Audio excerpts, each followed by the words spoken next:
ఓం శ్రీ మాత్రే నమః.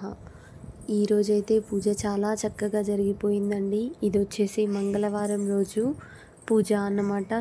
సోమవారం రోజు సోమ అమావాస్య పూజ చేసుకున్న తర్వాత, లక్ష్మీ పూజ అయిపోయిన తర్వాత మంగళవారం రోజు నేను అలాగే ఉంచేసుకున్నాను. శివుడు, పార్వతి, మహాలక్ష్మి అమ్మవారిని అలానే పక్కన ఉంచేసుకొని పూజ చేసుకున్నాను.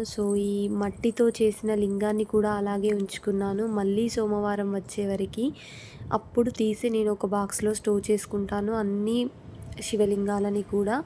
16 వారాలు 16 శివలింగాలు చేయాల్సి ఉంటుంది కదా. అలా అవి అలానే ఉంచేసుకొని వారానికి ఒకటి తీసి స్టోర్ చేస్తూ ఉంటాను. ఇలా నిత్య పూజ అండ్ అలాగే మహాలక్ష్మి అమ్మవారికి, శివుడికి నిత్య పూజ. ప్రతీదీ కూడా నేను క్లియర్గా ఎలా పూజ చేసుకున్నాను అనేది ఫుల్ వ్లాగ్లో పోస్ట్ చేశానండి. తప్పకుండా ఒకసారి ఫుల్ వీడియో చూసి మీ సపోర్ట్ అయితే అలాగే కంటిన్యూ చేయండి. Thank you so much for supporting me. Please మన ఛానల్ని కొత్తగా ఎవరైనా చూస్తున్నట్టయితే తప్పకుండా సబ్స్క్రైబ్ చేసి వీడియోస్ అయితే లైక్ చేయడం అస్సలు మర్చిపోద్దండి.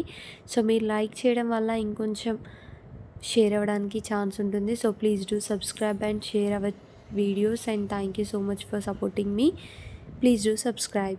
Om Shri Matre Namaha.